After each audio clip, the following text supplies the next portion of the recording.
G'day YouTube. Warbles on a lot here with the big question.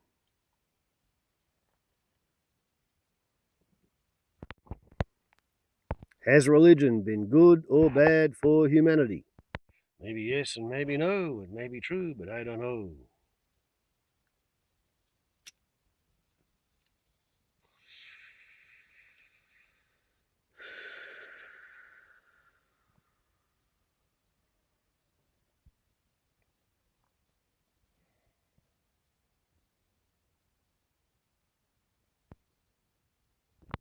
I guess we'll have to suck it and see. An epic scientific analysis of history could finally settle the question of how religion influenced the rise of civilization, says Harvey Whitehouse. The article commences page 36, 6 April 2019's New Scientist magazine. One whose front cover looks like that. Runs to page 39. They give us profile. Harvey Whitehouse is Chair of Social Anthropology and Director of the Centre for Study of Social Cohesion at the University of Oxford.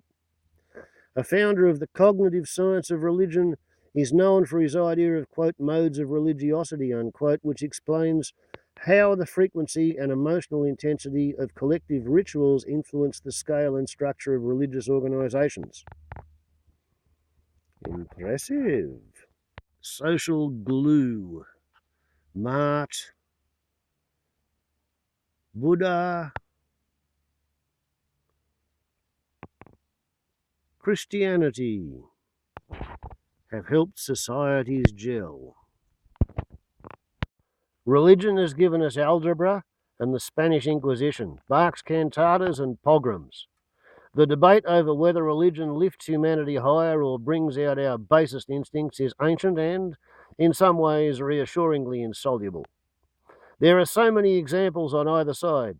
The last word goes to the most erudite until someone more erudite comes along.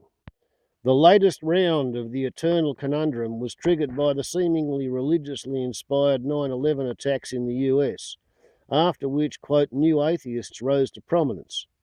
The likes of evolutionary biologist Richard Dawkins and neuroscientist Sam Harris argue that rational beings following the evidence must inevitably conclude that religion is harmful.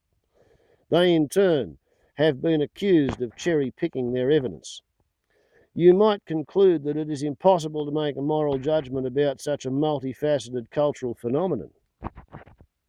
Nevertheless, in recent years, there have been attempts to dissect the question using a scientific scalpel. Researchers have tried to work out how humanity has been shaped by things like moralizing philosophies, world religions, all-seeing gods, and rituals.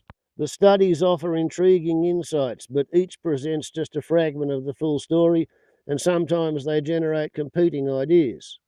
What is needed is a way to assess them and to build a more holistic picture of the role religion has played in the evolution of human societies, and that is what I and my colleagues have been doing. Moral quicksand. But first, what do we mean by good and bad? Should religion be considered good if it has inspired magnificent art but enslaved millions? Would it be judged bad if it ensured equality at the price of free expression? Such assessments risk miring us in moral quicksand. Besides, how could these intangibles be weighed against one another? A more empirical approach might tally lives lost or harmed against those saved or enhanced as a result of religion, but any attempt to estimate these numbers would be hopelessly subjective. Alternatively, we can ask whether religion has helped societies grow and flourish. Is it, as many believe, a form of social glue that builds cooperation? As it happens, there is a surprising agreement about the moral significance of cooperation. A study involving 60 societies ranging from small groups to the very largest found that people everywhere equate good with cooperative behaviours and bad with non-cooperative ones. Admittedly, societies differ in the kinds of cooperation they value. Some are more authoritarian, others more egalitarian. Nevertheless, this approach allows us to ask a more tangible question about religion. What role, if any, has it played in establishing the cooperative behaviours that have allowed human societies to grow from small hunter-gatherer groups to vast empires and nation-states? One obvious place to begin is the Axial Age, a period when many researchers believe civilization pivoted towards modernity. Around the middle of the first millennium BC, the thinking goes, a set of cultural changes swept the world. Novel notions of equality radically altered the relationship between rulers and ruled, stabilising societies and allowing them to take a leap in both size and complexity. Religion is thought to have played a role in this. Indeed, the Axial Age concept emerged from the observation that a handful of important prophets and spiritual leaders, among them Buddha, Confucius, and Zoroaster, or Zarathustra, all rose to prominence in that period, preaching similar moralistic ideologies. Another popular hypothesis is that cooperation in complex societies is intimately connected with the invention of, quote, big gods, deities who demand that their moral code be observed by all and who have supernatural powers of surveillance and enforcement. Most of today's world religions have these moralizing gods, but they are rare in small-scale societies where supernatural beings tend to care only whether people discharge their obligations to the spirit world. It has been suggested that the establishment of big states with large urban populations depended on belief in such gods who cared about how everyone, including relative strangers, treated each other. Big gods could also have helped solve a problem that plagues every society beyond a certain size: free riders. In smaller communities, it is relatively easy for peer groups and local chiefs to catch people who try to live off the fruits of society while contributing less than their fair share. In bigger ones, where impersonal transactions are more commonplace, compliance is harder to police. Here, the fear that a moralizing God is watching and will punish free riders, for example with eternal damnation, could help do the trick. Other researchers, including me, have examined the role that sacred rituals might have as a social glue. For most of prehistory, humans lived in small groups whose members all knew each other.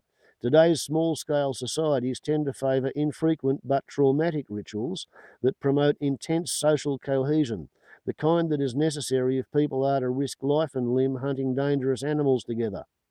An example would be the agonising initiation rites still carried on in the Sepik region of Papua New Guinea, involving extensive scarification of the body to resemble the skin of a crocodile, a locally revered species.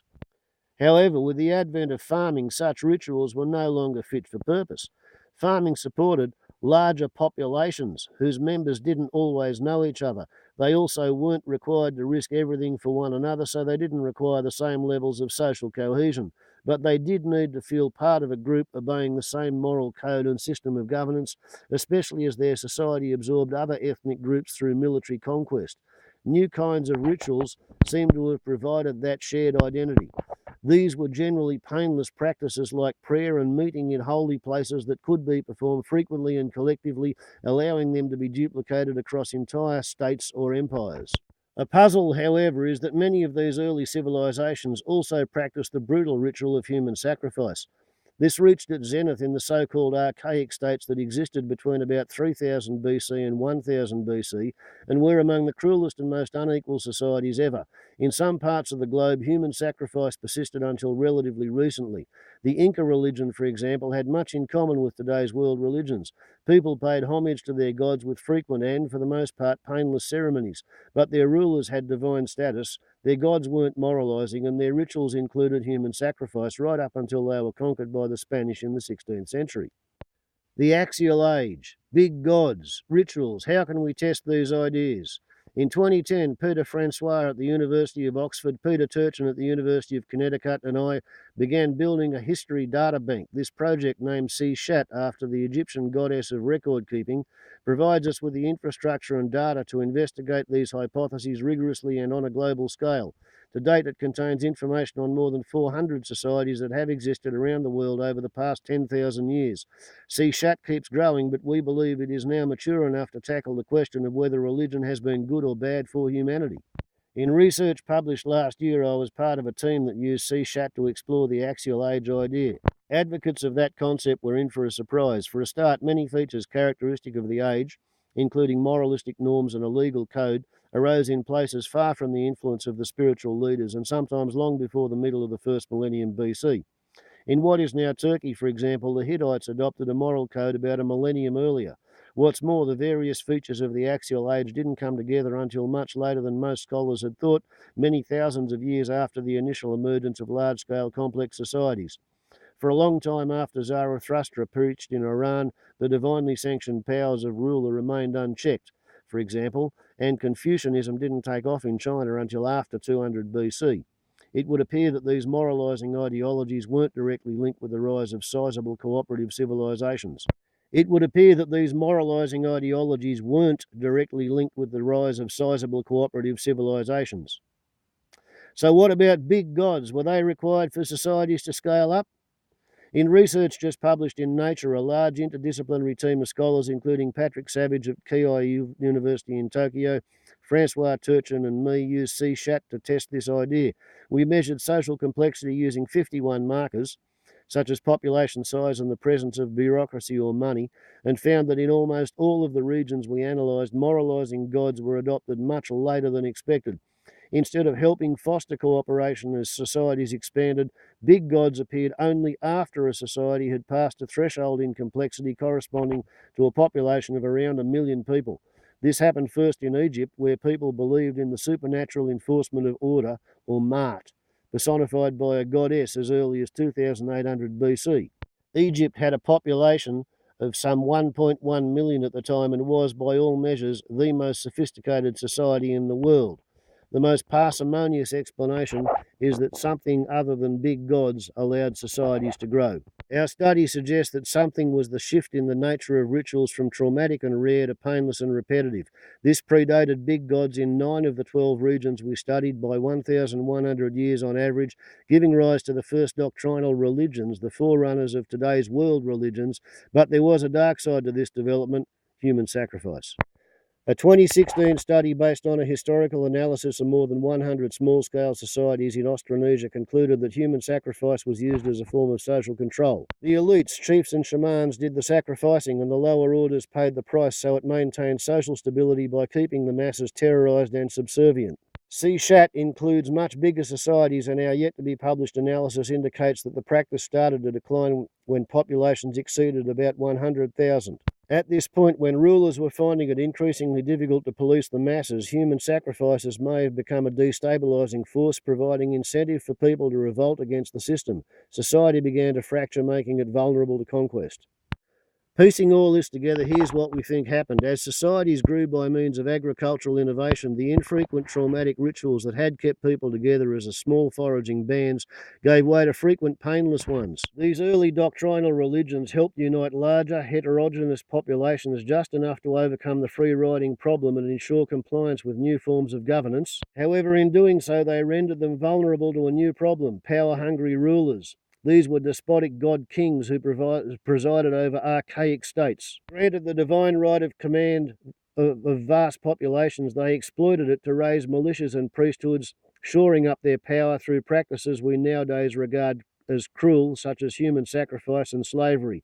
But archaic states rarely grew beyond 100,000 people because they in turn became internally unstable and therefore less defensible against invasion. The societies that expanded to 1 million or more were those that found a new way to build cooperation: big gods. They demoted their rulers to the status of mortals, laid the seeds of democracy and the rule of law, and fostered a more egalitarian distribution of rights and obligations. To our modern eyes, bad religions gave way to good ones. In reality, religions were always good in the sense that they promoted cooperation. What changed was that societies began valuing social justice above deference to authority. In other words, they changed their ideas about what constituted good cooperative behaviours to ones that more closely align with our more modern agenda. Today, many societies have transferred religion's community building and surveillance roles to secular institutions. Some of the wealthiest and most peaceful societies have atheist minorities, but some of these same societies are also facing grave problems as they absorb migrants and struggle to contain growing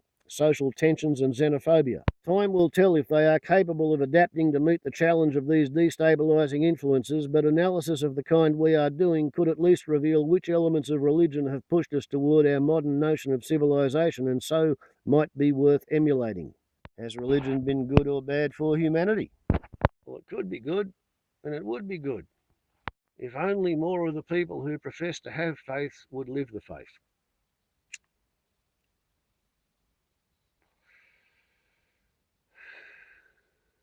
In my opinion. Warbles on a lot to YouTube. This has been a malt liquor video. Ciao.